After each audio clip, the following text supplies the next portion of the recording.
And nigga, be real to yourself before you real with anybody else.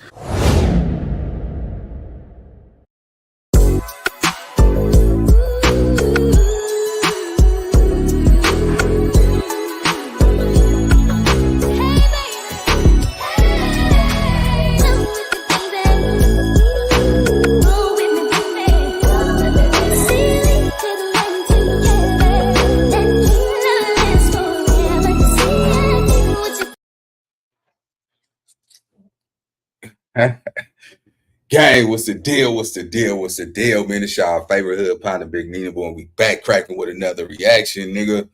Hey, but look, catch this nugget though, right? So we got Wack 100, man, put up a 750,000 for Keefe D bill. Hey, listen, homie. If y'all not paying attention what's going on, homie, it is a whole bigger game out here that dudes is playing, bro. This man, Wack, just put a target on his back. For number one, I don't care how much you into this metaverse. Playing with Keefe D case with see, everybody think it's over. It is absolutely not over with Keefe D. Wack 100. Somebody help me explain this. How is it possible that you could put up 750,000 for a Crip from Compton, but you can't take any nigga that's from Pacoima right now should be pissed off, bro. I don't care about what nobody talking about, bro. That man, and we finna get into the reaction, but how is it, bro? You help all the Crips in the industry. Not one down move or power rule have you successfully got across and helped cross over to the industry, bro. You ain't, come on, Savvy Third helped his career. Blueface helped his career. Oh no, I'll take that back. He played a part with Game Career. Shout out to JT, the bigger figure, because that was really his initial first start. Not giving Ray J. Everybody else has been nothing but keyways, nigga. Nigga, the C team, the Crip team, nigga, you definitely been, you've been running behind them. Like I said, I remember when I was in the club with Wack. He was praising the Crips, bro. He was not the gangster that he portrayed to be on Clubhouse. But nah, man, when I looked at it, I'm like, wait a minute, 750,000. You something saying? Yeah, you have to pay a little bit of that, but at the same time, man, come on, man. I can't help but believe that what's that, like 100,000 or some shit, or maybe even close to it, somewhere around that point. But if you got that type of bread, bro, why you not put? You know what you could do for your neighborhood with that? What's your angle? So I think, like, okay, cool. If he get Keefe D out and let Keefe D write another book, because this case go on for a minute. Keefe D has read his mouth so far up that tree. You chasing Jason at this point. That dude then went on so many interviews, and I get it. Keefe D was running out of money. He was running out of money. He had that house up in Henderson. He had to figure out a way to keep that mortgage going. You see what I'm saying? And potentially save his wife, his marriage. You see what I'm saying? But let's be clear.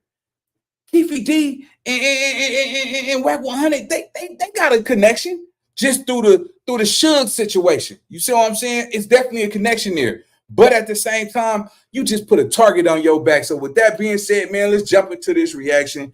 Hey, y'all point and y'all be the shooter, gang. Let's go. And 5, 4, 3, 2.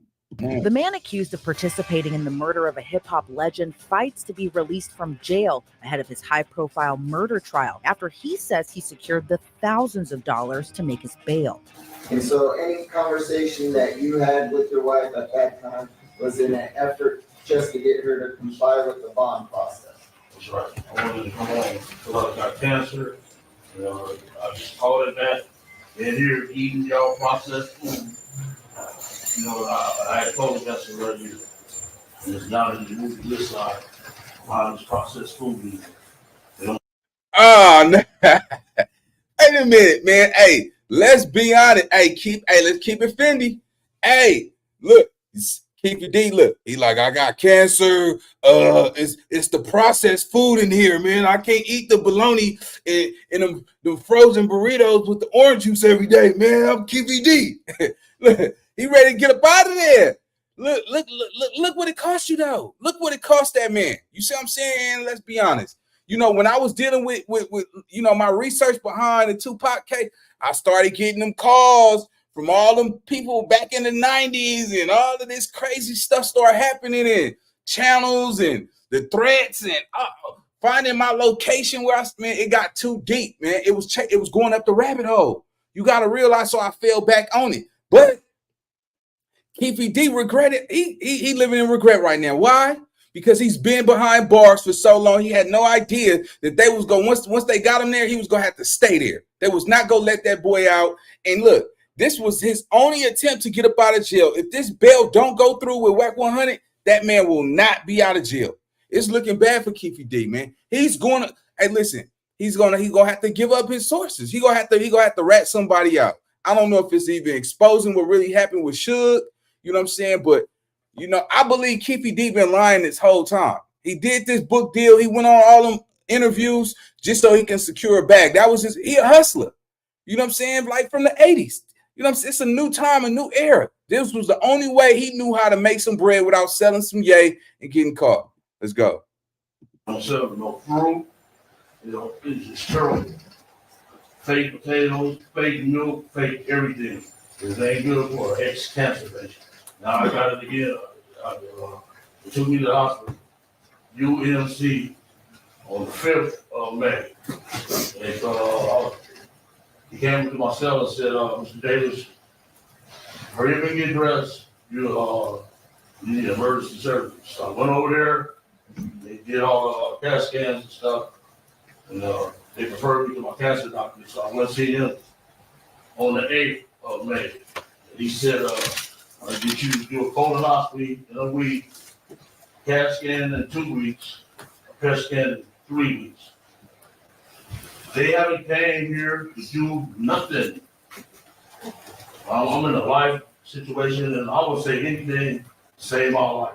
After spending nearly 9 months behind bars, former Southside Compton Crips gang member Dwayne Davis, better known as Keefe D, informed the courts he can now pay the $750,000 it'll take to get him out of jail as he awaits trial for murder. Davis has been in a Las Vegas jail since his September 2023 arrest in a long-awaited breakthrough in a case that shocked and devastated the hip-hop community, the 1996 murder of Tupac Shakur. But despite getting the money to afford his bail, it doesn't guarantee Davis will be released from jail. With Davis months away from his murder trial, in a recent bail hearing, the topic of where the bail money came from sparked some courtroom drama, as the defense called a single witness to testify before the judge, a man named Cash Jones, aka music producer Wack 100, who helped provide the money needed to bail out Keefe D. Mr. Jones, what was the amount that you paid for the bail bond premium in this case? $112,000. It was 15% of whatever the 750 was. 112,000. Come on, gang. Like, nigga, this is a nigga from Southside Compton Crip. You mean to tell? Hey, listen, I don't care how you cut this. You mean to tell me that the Pyrus from all the Compton Pyru? Man, listen, bro, it's cats that's right now, G nigga that's doing time over there in Compton, nigga fighting life. You got money for a Southside Compton Crip, and don't get it wrong, nigga. Shout out to, you know, Keefe D for even, you know, getting a nigga to throw up $115,000. That man been in jail all this time. Hell, nigga, his own homies didn't even put up no money for that man. Let's be honest. This was the same dude that took pride and joy in saying, yeah, I killed Tupac Shakur. Like, you took pride in that. But then when it comes to your life, it's like, oh man, they giving me fake food in here, fake milk, fake bologna, and I'm an ex-cancer patient. You know, all that shit, bro. It is crazy. That's why I say pay attention. Watch people. Watch how people move on this internet. You go see everybody on this on this internet, nigga. It's not imbeciles. You better believe it's dudes. I don't care how tough a nigga is. Some of us actually got a brain, got that understand and comprehend. You see what I'm saying? And this is a money grab play. If you go ahead and get Keefe D up out of jail, think about it. You get that boy out of, he already secured even a book deal or a movie deal. That's the only way that he will be putting up some money. Wack 100 don't touch nothing unless it's something in for him. You see what I'm saying? But the fact is this. They would have to show proof. It was denied 9 out of 10. They refiled, they get him out. Like it could be standard procedure with that. It happens a lot. A lot of times, shit, nigga, I got denied bail and they put up some more money and it was able to get me up out of jail. So I know how they go. So right now, yes, it's not looking too good, but you better believe, watch when this trial starts. It's finna get real. It's finna get majorly real. And I know what Keefe D going through right now. That man is sitting up in there. Look, man, time is passing by. He doesn't have a legitimate defense. He don't have a lawyer. He's working with a public defender. It's no way Las Vegas, Nevada, public defender's office is going to slay this case when you got one of the top prosecutors that's in the state of Nevada challenging this case. This game is cold. That's why I say, nigga, pay attention to this game.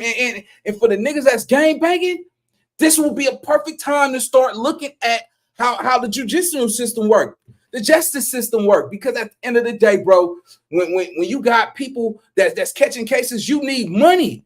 I don't care what a nigga talking about, bro. It costs money to catch a case, bro. You see what I'm saying? If you don't got that money, young, it ain't gonna be no fun, young. You see what I'm saying? Yeah, that nigga sitting up in there. Keefe D is already 60-some years old and get cold in that jail. And one thing we know about jail, that is the worst place to catch a cold or get sick.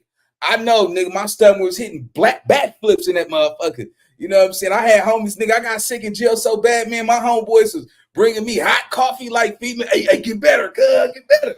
I'm like, good looking, cuz. I was sick bad, nigga, behind the walls, nigga. So I know what that shit looked like. But yeah, nigga, his health is down bad. You know what I'm saying? I don't know what his cancer stage is. I believe he beat it. But just know this. This case is finna be one of the next big things on YouTube. It's finna be vicious, and he's finna pull out. So I can tell you this right now, Reggie Wright Jr., I'm coming back for you. Yeah, you ain't got off the line yet, though, Reggie. You see what I'm saying? You thought you tried to, yeah, all them little, man, listen, I ain't gonna lie. At one point in time, I was like, damn, this police officer right behind me and shit. I wanted Reggie know that nigga. You know, all that type of, you know, games he like to play. But yeah, Reggie, let's talk about you going up there to go testify. Yeah, you talk all that gangster shit. You ain't no cop no more and all that shit, but you still testifying. You've been testifying against the black community for years. So I'm saying you dirty. You know what I'm saying? So with that being said, man, let's get into it. Let's go. Okay, $112,000 and some odd dollars. $500, is that correct?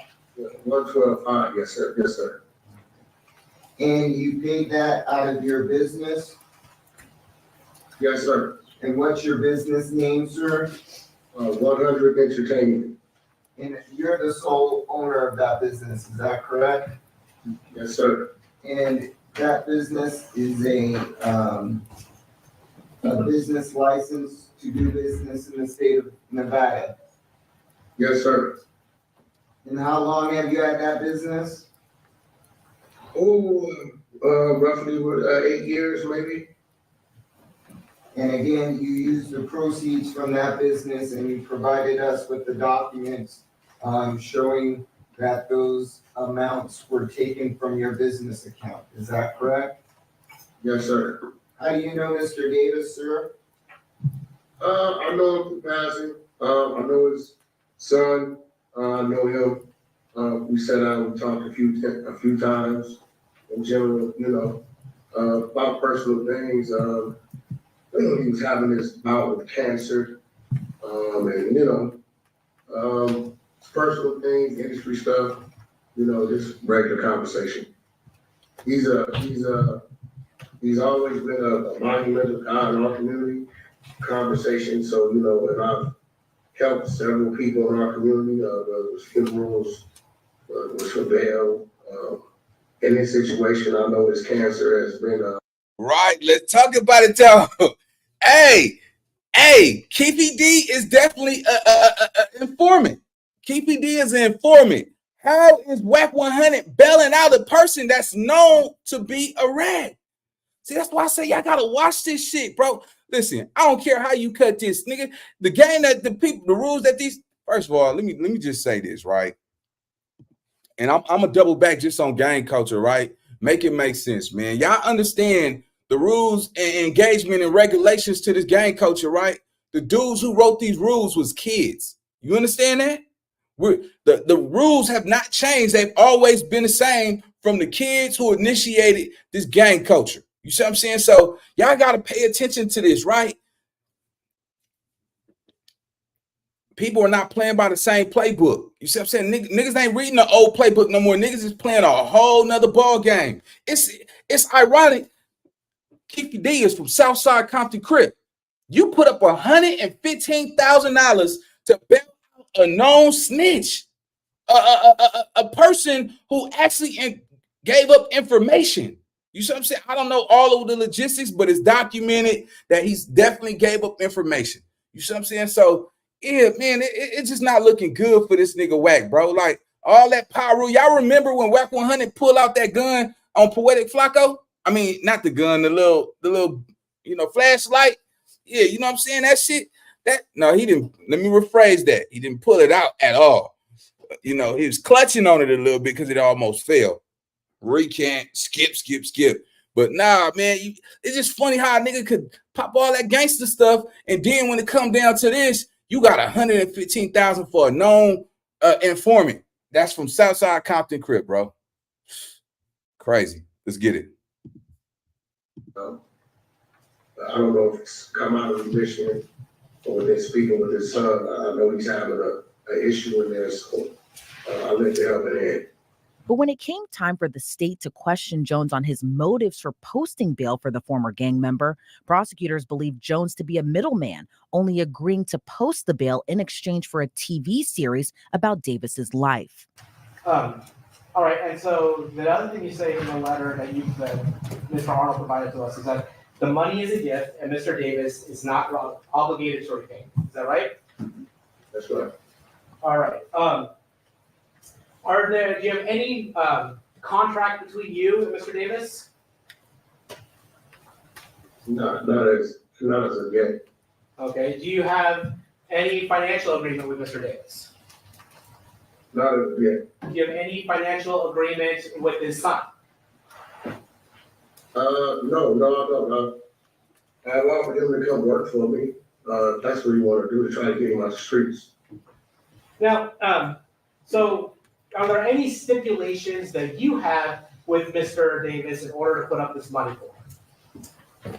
Well, my stipulation with the bail bond, but I definitely wanted him to be on house arrest to protect myself.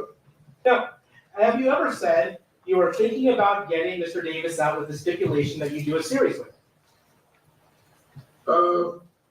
We've had talks and conversations just about what would be. Why? Hey, he don't even understand, nigga. He put them arrows. Think about it, nigga. You got, man. Listen, hey, look, they coming for Wack. Niggas don't have to do nothing. Listen to me. He woke up the lion. Wack 100 woke up. Hey, listen, they not letting Keefe D out like that. Now, listen, they deny the first time they come back. If he get a good lawyer and he can prove that, hey, man, this man is he a cancer. He's trying to make it right with his kids. He don't have too much time to live. It's possible that he can get up out and get that money. But what everybody know, nigga. Hey, look, man, this world is hey, man, it's a one-time transaction on this earth. One-time transaction in life. You only get one of them. It ain't no redos with this life. So we know Wack ain't doing this shit out the kindness of his heart, bro. You see what I'm saying? And from the looks of it, Keefe D over there look like, man, hey, look, man. I bet you, look, all hope was looking good for him until they hit that nigga with that boom. Hit the motive. They believe it's a motive behind this. Let's go. Series, as the BMF series, and just in question, in general conversation, talking about his life story. But I'm not in TV land. I'm in music. I don't do TV. Okay. I've never done a television show or any of that. I do music streaming, diapers, stuff like that. Okay, so I just want to be very clear about this. Have you ever stated that you planned on getting Mr. Davis out as long as he did a stipulation with you to do a television series with you? So I have said this story would be a very interesting story. As if Orlando Anderson's story would be a very interesting story. As if the BMS story, as if my story. We talk about it, everybody talks about it, but again, that's not my lane. If that's what he chooses to do, then that's what he chooses to do. That's not what I do. If someone were to say that the money. This is what people ain't understanding.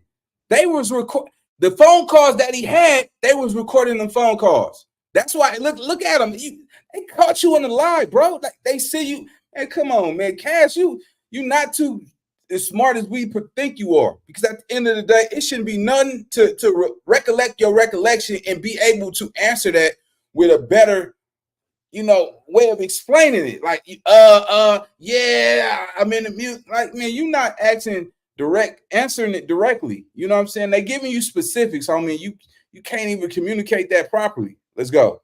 Provided here to bail Mr. Davis out is not from you. Would that be the truth or a lie? Be a lie. Okay. If someone, I didn't send the money. Is that what you're saying? yeah. Saying I'm not the one providing the funds? Yes. Yeah, that would be a lie. If someone said you are being used as a front, would that be the truth or a lie? That would be a lie. If someone says you are a middleman in this transaction, would that be a truth or a lie? That would be a lie. If somebody said that there's a movie company putting up the money for you, would that be the truth or a lie? What company? A movie company. No, that would be a lie. Okay. So your testimony is you're not a middleman. I'm not a what? A middleman. No, I have no contracts with any movie companies. I've never had a contract with a movie company. I've never done television. It's not my thing. I'm actually moving out of entertainment into the diaper business. I have a company called Incredible Diapers. I have contracts in Congo, Nigeria, Amazon, Walmart, and Kroger. So I'm really moving away from entertainment. These are things you think I can provide documents, MOUs, contracts for. No, and I appreciate that, Mr. Jones.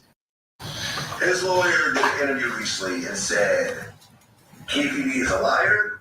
He made up all this stuff just to make some money for people like, me, for interviews, and to get out of a serious drug case. He was never in Las Vegas. All this is fake, and he's not connected to Tupac's murder at all. Yeah, I believe him. You believe him? Do I believe him? That's up to law enforcement. I'm not gonna say. That's up to law enforcement.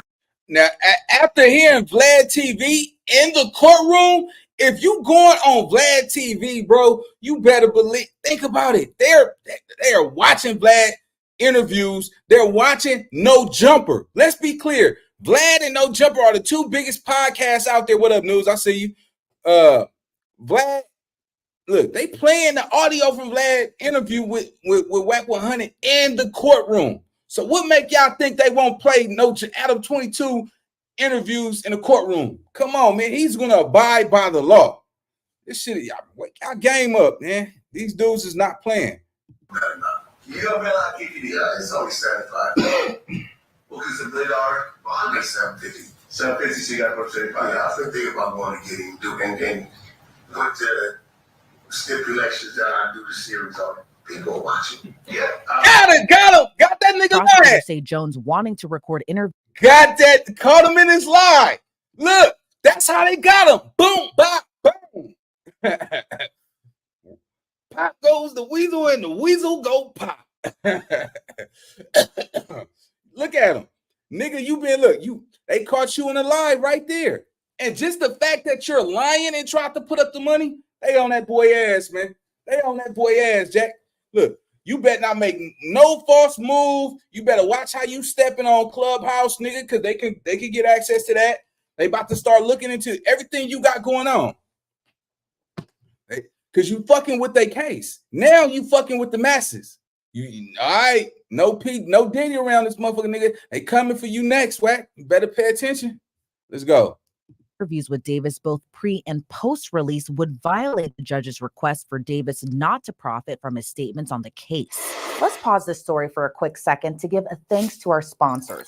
If you know us at Law and Crime, you also know our stories show sometimes the world is an unpredictable place. So if you're ever hurt, it can be confusing and scary, especially if you don't know where to turn.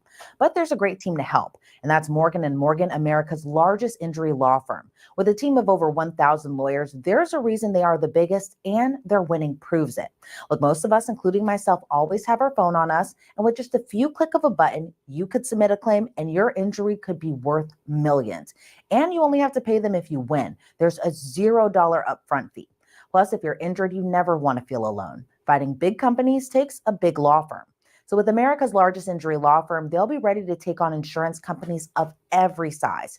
And Morgan & Morgan doesn't settle for lowball offers. Hopes the judge will let him out on bail as he currently is fighting cancer. Mr. Davis, you heard the conversation between your wife and you while you're in custody. And when did that conversation happen? It's happened, I think the day of my birthday, June 14th. At that point, was the bond posted? No, sir. What was the reason that your wife came down to have that discussion with you in regards to Mr. Jones and the cash She said, bond? she said, I'm not signing no papers for anything wrong like that. And when she said that she didn't like him, who was she referring to? Kenneth Jones. Because her family has problems with it. I don't like them. She was like, sell out. That's what she said. I was just telling her to throw her in the car, get her off get her off my back. You know what I'm saying? I don't want to look like no wuss. Her or her family, you know. Don't sell out. Let me ask the question. Did you think at that time in the bond process that your wife's signature was necessary for you to be released? Yes, sir.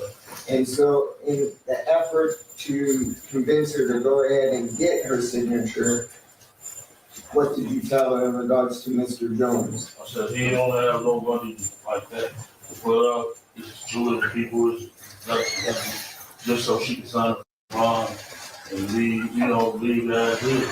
She was saying, they play the whole case.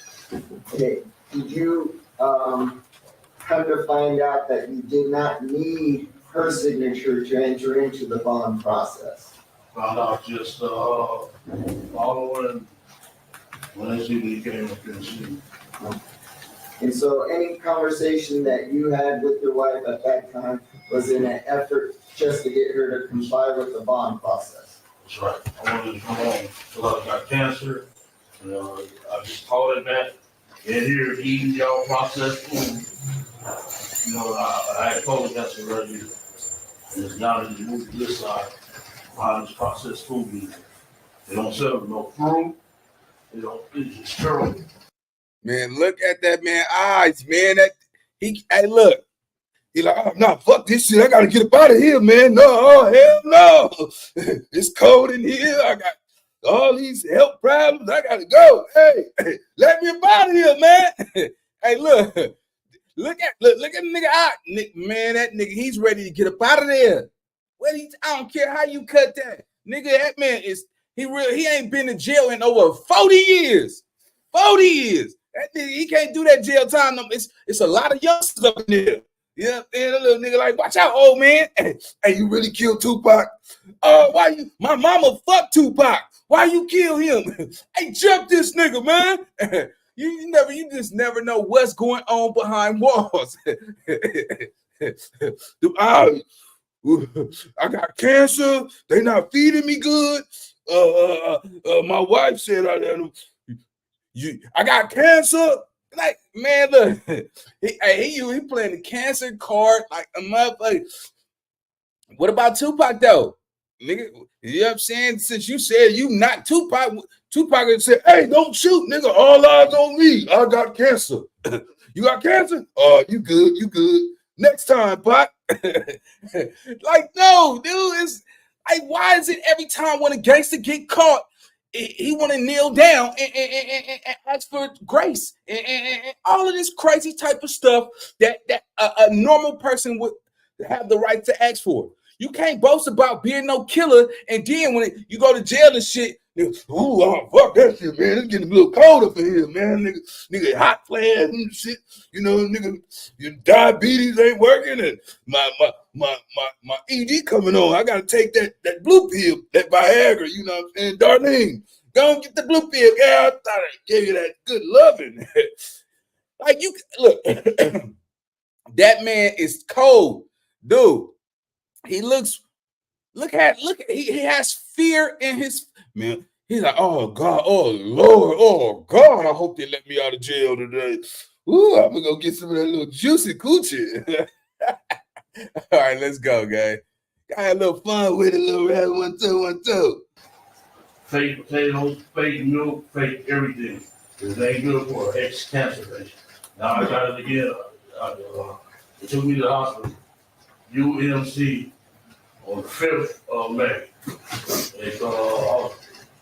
He came to my cell and said, Mr. Davis, hurry up and get dressed. You need emergency service. So I went over there. They did all the CAT scans and stuff. And they referred me to my cancer doctor. So I went to see him on the 8th of May. He said, I'll get you to do a colonoscopy in a week, CAT scan in 2 weeks. Y'all notice how he keep repeating the words and shit? Nigga said that colonoscopy. Oh, they gotta run that camera in your rectum. Yeah. Hey, it's sad to say it, but when we get old, every man gonna have to go. And don't get it twisted. I used to say, man, I die before I let somebody go behind. You know, he's thinking these big words like colonoscopy is supposed to mean something. Nigga, they just go stick a pole in your ass. That's all they gonna do. They gonna stick a camera in your exit until they find a hole that ain't supposed to be there. Here's Johnny. They gonna run that shit up that man's ass, man. And I'm pretty sure at that age he didn't got it already. You know what I'm saying? Hey, listen, you know, hey, I was young, dumb, and full of cum. I was like, that's a toxic waste. That's where exit come. That's your exit, not an enter. But hey, look, the cancer, the colonoscopy, man, look, dude. These people don't care nothing about that. They are looking at you, dude. Allegedly, you killed Tupac, one of the most famous rappers of all times. Especially did it that big on the West Coast. Like, dude, all they see is the nigga they think of Tupac. They have a race of babies that hate the ladies. All they think about Tupac songs. While you sit there talking about, I'm an ex-cancer. Ex-cancer mean you don't got it. It ain't there no more. You know what I'm saying? Like but he's selling it though. Somebody get this nigga a Grammy because that nigga selling it. Like, let's keep it real. He trying. I'll give him a CAT scan in 3 weeks. They haven't came here to do nothing. I'm in a life situation, and I would say anything to save my life. At the time of Davis's arrest nearly a year ago, authorities would call Davis a shot caller, saying he orchestrated a plan that would later be carried out.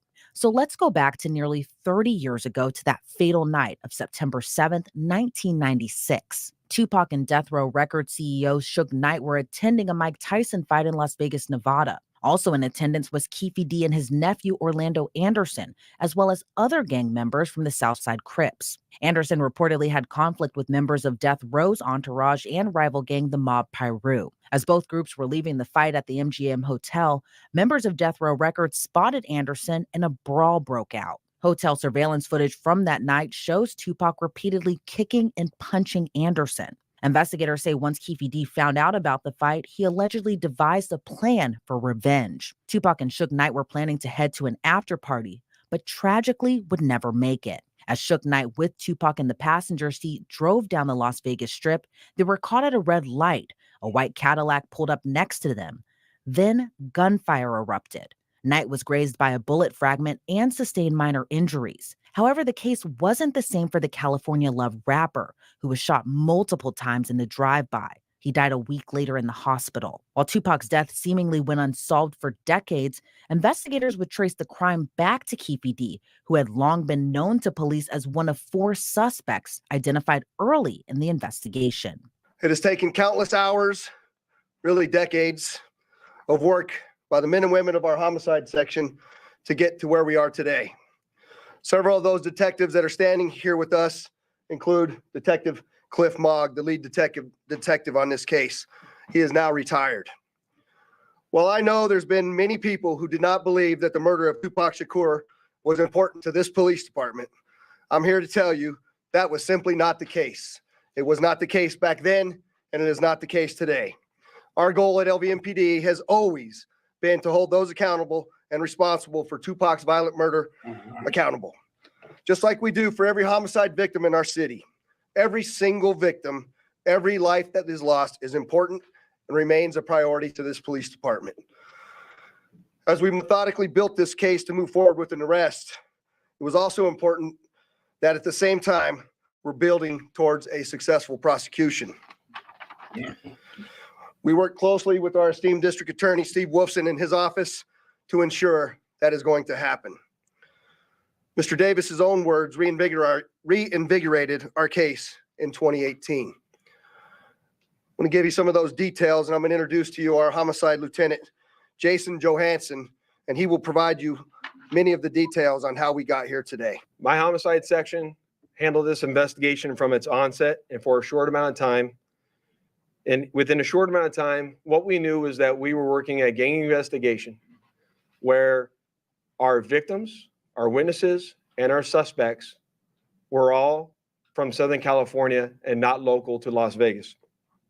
Within the first few months of the investigation, our detectives knew most of the information I just briefed you on. However, we never had the necessary evidence to bring this case forward and present it for criminal charges.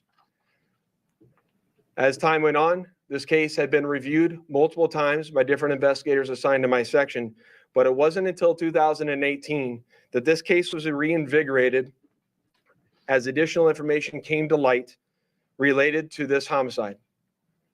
Specifically, Dwayne Davis's own admissions to his involvement in this homicide investigation that he provided to numerous different media outlets.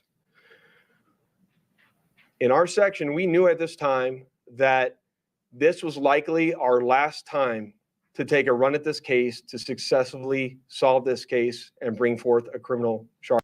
So y'all hearing this chief deputy stating that they have got the information that they needed from numerous social media sites. So what did that tell you? That tell you Vlad TV, they got their intel from Vlad TV. I just said this earlier. The young dude that allegedly take, pride and joy of being one of the, people that killed Pop Smoke went on no jumper, right? The worst thing he could have did in his life was even speak about it. You did your time. You came home from jail. That's it. You see what I'm saying? Not even that, but you put a target on your back. I ain't never seen a nigga that was involved with murder want to get in front of the camera light and say, oh, yeah, nigga, I was there when that nigga got his noodles popped in. You see what I'm saying? Or I'm the one that shot Tupac. Like, for what? It was no way that Keefe D was going to last forever on the streets. Keefe D been living in Henderson, Nevada all these years. They didn't decide to go get him in. They just realized that look, they got to close that case. It's costing money. Tupac case to leave that case open, it got to cost thousands and thousands and thousands of dollars. I'm talking about maybe in the hundreds, bro. Now they finally got his ass. He had one shot to get up out of jail. And the first thing that he did was he allowed Wack 100 to secure the bond. First of all, you said your Wack 100 NT comes from Vegas. They asked him when they interviewed him. They said that Wack, what is your source of business? Say your entertainment business. What is it called? 100 ENT out of the state of Nevada. Let's go. Charge. It was at that time that this case was assigned to Cliff Mogg, a detective within my homicide section. And over the last 5 years, my section worked closely hand in hand with the Clark County District Attorney's Office and followed a systematic investigative plan over the last 5 years. We've conducted countless interviews and corroborated numerous facts that were not only consistent with the crime scene on the night of the incident, but also corroborated and were consistent with the sequence of events that night. This ultimately led to us procuring a search warrant, which was executed at Mr. Davis's residence in Henderson, Nevada. And following the execution of that search warrant, in close coordination with the District Attorney's Office, this case was presented to the grand jury, which ultimately led to Davis being indicted on charges of murder. Keefe D was one of 4 men inside the vehicle where the shots came from, riding with Terrence Brown as the driver, as well as Orlando Anderson and DeAndre Smith in the back seat. Over the years, Cold thing, he the only nigga that's alive. Hey, everybody else is dead. It's nobody else that can potentially even speak on a. Only other person from the other side would be Suge Knight and Keefe D. Let's go. Keefe D reportedly blabbed about being involved in the murder of Tupac. In Davis's 2019 tell-all memoir titled Compton Street Legend, he admitted to providing the gun used in the drive-by shooting. He said he was in the front passenger seat of the Cadillac and slipped the gun into the back seat where the shots were fired from, even implicating his own nephew, Orlando Anderson, in the murder, saying he was one of 2 people in the back seat. He would reiterate those claims in an Art of Dialogue interview posted to YouTube in 2021, nearly 2 years before his arrest. And the homie's like, man, they've been advertising all week. They're going to be at the 662 Club. Yeah. Do a little thing up there, concert after party. So we went up there. And we waited about an hour. They didn't ever show up. Uh-huh. We left. Went to the liquor store. Got us some drinks. All them dudes in that van was acting like hoes and shit. Well, not all of them, but, you know, majority of them. I think you said in your book that you got tired of, like, hearing them, like, you know, act like this dude from, the police gonna kill us. Dude, you know this mother how the police kill you? I'm like, man, him. You know what I'm saying? Yeah. So you ended up getting in the car with Baby Lane and them? I got in the car with the homies, yeah. And we ran into them. Went up to the light on Sunset and Flamingo. And dude was acting like he was in a parade or something. And that BMW hanging out the window. Hey, this Tupac, he's Tupac. And them they was hollering for him. And we let there go that motherfucker. Came up on the side of him. Yeah, he was hanging out the window. Then we just came up on the gutter lane. They was like 13 cars. All of them was black too. Uh-huh. I guess Suge had a thing for the black cars that night. So we went up on the side of them. And we seen him. And out there she wrote. And I read in the book you said that it looked like you guys rolled up and Pac reached. Looked like he was reaching, yeah. It looked like he was ready to bust our ass. And she like, we was the first one. Shit. Yeah. Luckiest one, I guess. Hit that corner, gave a little chase, boom, boom, boom. Got the busing, we bust back. Jumped up out that motherfucker Cadillac, put the gun on the tire, got the on. So how did you know Tupac and Suge was in the black BMW? He was hanging out the window. Tupac? Yeah. What was he doing? He had half his body out the window. Yeah. Just, you know, that Bay Area. You know how they do. That weird like Ghost Rider whip. You know, they just want to be flamboyant. You know what I'm saying? Want to be seen and But you said the females was yelling Tupac's name, right? Yeah, once that's he how was hanging y'all out the found window. out they was in the court, right? You know what? Hey, let's do a put a 1 in the comments, man, if y'all think this nigga lying, and put a 2 if y'all think he did it. Think about, just imagine him wanting the limelight so bad, the fame so bad, that now they really came and took your ass behind something you didn't even really do. Cold game, man. Like his story don't. It was a lot of inconsistency when like following this case and listening to it. A lot of his shit didn't add up, bro. That's why I got off of Keefe D a little bit. Let's go. Tupac. Tupac, and he was, you know, as, you know, a real he gonna be sitting down instead of down somewhere. You know what I'm saying? I'll be hanging out no window. Just want to be seen and Right. yeah. So What's up? so you and your crew, y'all on Flamingo and Koval, and y'all slowly pull up to Tupac and Suge in a black BMW. Tell me how that came about. We just took the gutter lane. Like we said, we pulled up to the stoplight, and they was making a right. It was about 17 cars. We just pulled up in the gutter lane and seen it. You know, and I first shot it, hit Big Boy in the head. I thought he was dead. Like, damn, he dead. And they didn't even give chase, make it so bad. Some brawls gave a chase. They got their little windshield shot out. It was over with after that. Dre, he was the one that was supposed to shoot, you know, Tupac and Suge, but he got scared, right? No, he didn't really get scared. You know, he wasn't ready for that. They was youngsters, man. Kids. But once again, I mean, y'all Crips, right? So he should be used to that, right, Dre? So why was He wasn't ready for that. Everybody got a role, man. Everybody ain't the killers. Everybody, you know what I'm saying? Everybody ain't gonna kill. So Everybody Dre, ain't he with wasn't that. a shooter? No. Okay, so but he was the one that was supposed to shoot up Tupac and Suge, but for some reason he wasn't ready for it, so he gave the gun to Orlando, right? Something like that, yeah. And Orlando is the shooter. He's the known shooter. I mean, everybody know Orlando Anderson was a shooter. So Dre got cold feet. He didn't want to do it. He gave the gun to Orlando, and Orlando shot Tupac and Suge. Yeah, he did his thing, yeah. But since those interviews, Davis is Nigga having a lied. change of tune, as he's now denying all involvement. Keefe D now remains the last person standing who was in the Cadillac on the night of Tupac's murder. Orlando Anderson was gunned down in May of 1998. The other backseat passenger, DeAndre Smith, died in 2004. And the driver, Terrence Bubble Up Brown, was killed in a 2015 shooting in Compton, California. And fast forward to 2024, as the trial is slated to kick off in November, it remains unclear if a judge will allow Davis to prepare for his trial behind a jail cell or from his home. All right, so that just tell y'all right there that he still got action on getting that bail. You see what I'm saying? But see, that's what happened. Wack 100 went on Vlad TV, and I know, look, and this is the cool thing about it. You should automatically know, nigga, Vlad actually went and testified on the Keefe D case.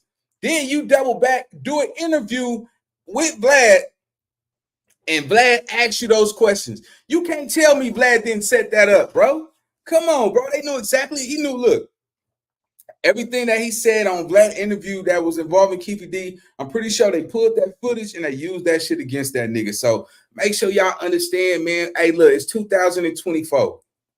This shit that you putting on the internet is permanent, bro. You can't redo this. It ain't no redo with this internet, nigga. Whatever you say on this internet, bro, they can use it against you, and they will use it against you.